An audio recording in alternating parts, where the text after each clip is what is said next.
morning. This is the 18 WJTS News. I'm Charlotte Olson. A Jasper man considered suspicious in nature was arrested on drug-related charges early this morning after an officer noticed him walking through a Northside Jasper neighborhood. Around 6:30 this morning, an officer with the Jasper Police Department observed a male later identified as 42-year-old Christopher Murder of Jasper on foot and looking, as police described, suspicious.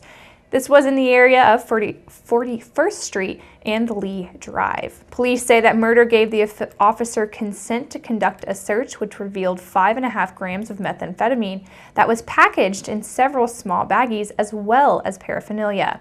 Murder was taken to and booked into the DuBois County Security Center on a Level 3 felony count of dealing, a Level 5 felony count of possession of meth, and a Class A misdemeanor count of possession of paraphernalia.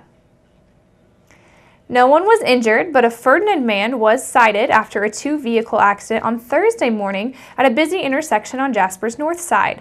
Jasper police say that shortly before 9:30 a.m. yesterday, a passenger car driven by 23-year-old Nathan McKee of Ferdinand was traveling south on Newton Street, approaching the intersection of 36th Street, while at the same time an SUV driven by 76-year-old Patricia Hope of Jasper was headed west along 36th Street, approaching Newton Street. McKee told police that he did not notice that the traffic light at the intersection had turned red until he was entering the intersection.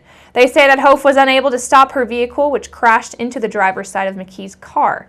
Damage to Hope's SUV was listed at $5,000, while McKee's car sustained $8,000 in damage and was listed as a total loss. Once again, no one was injured, and the Jasper police ticketed McKee with disregarding an automatic signal. 3 DuBois County marching bands are ready to roll and are set to perform and compete for a berth in next week's Indiana State School Music Association State Finals competition in our state's capital. The Jasper Marching Wildcats will take the field at 3:10 p.m. on Saturday as they perform in the Open Class B semi-state contest at Indianapolis Pike High School with its City of Gold show. As a warm-up, Jasper took part in the Music City Invitational at McCorvick High School in Nashville, Tennessee last weekend. Also for tomorrow on Saturday, both Southridge and Forest Park will compete at the semi-state level at Franklin Community High School in the Open Call D competition. The Marching Raiders will perform at 2:57 p.m. with the Rangers performing at 3:10. In the meantime, Forest Park took part in the Bands of America Super Regional at Lucas Oil Stadium in Indianapolis last Saturday, while Southridge did not compete last weekend, but they did host a community performance at Raider Field. Only 10 of the 20 bands present at both the Pike and Franklin contests will advance to the ISMA State Finals next Saturday, November the 4th, which will be located at Lucas Oil Stadium in Indianapolis. The season came to an end last week for the Northeast DuBois Marching Jeeps as they performed in last Saturday's ISMA Marching Band Scholastic Class Finals at Lawrence Central High School in Indy. Unfortunately, the Marching Jeeps failed to finish in the top 5 as required, thus bringing their 2017 season to a close. As part of your fall cleanup projects, the sponsors of the DuBois County Medication Collection Day want residents to go through their medicine cabinet and dispose of old medications properly. Tomorrow on Saturday the 28th, folks can dispose of expired, unwanted, and unused medications at 3 locations throughout the county. Collection sites for tomorrow include the Celestine Fire Station, and the address for the fire station is 6964 East State Road 164. Another location is the Ferdinand Fire Station. The address for that location is 221 East 1st Street, and they will collect from 10 a.m. until 12 noon.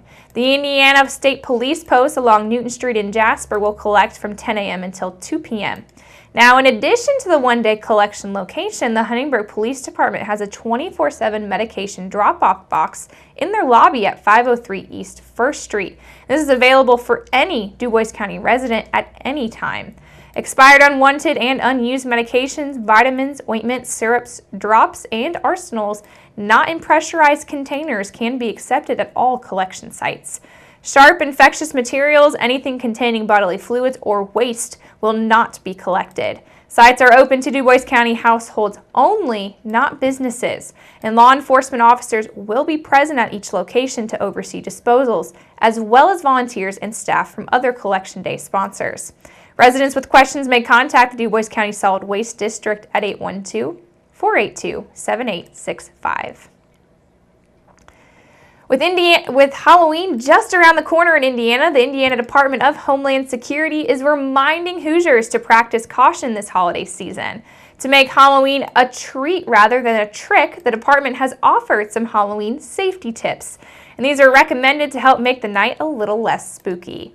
Choosing a costume, be sure to consider an option that is reflective and very bright. Also consider using reflective tape on the costume or trick-or-treat bag for greater visibility. Make sure that costumes are above floor length and all accessories fit properly to prevent tripping or entanglement. Masks can limit or even block eyesight, and consider using non-toxic makeup, paint, or decorative accessories as a safer and easier option. And also, while trick-or-treating, a parent or guardian should accompany children while they make their way around the neighborhoods to collect their candy. Have children carry flashlights or glow sticks to help them easily be visible to other trick-or-treaters and also to drivers. Make sure you stay in groups and make sure to communicate where each location you are going.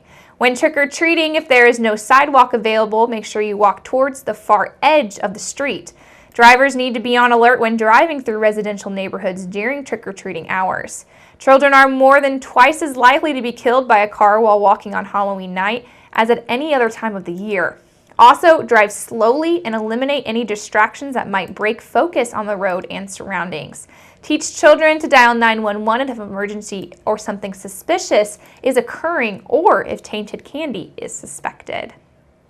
And keep it right here, because up next we're going to take a look at your weather summary.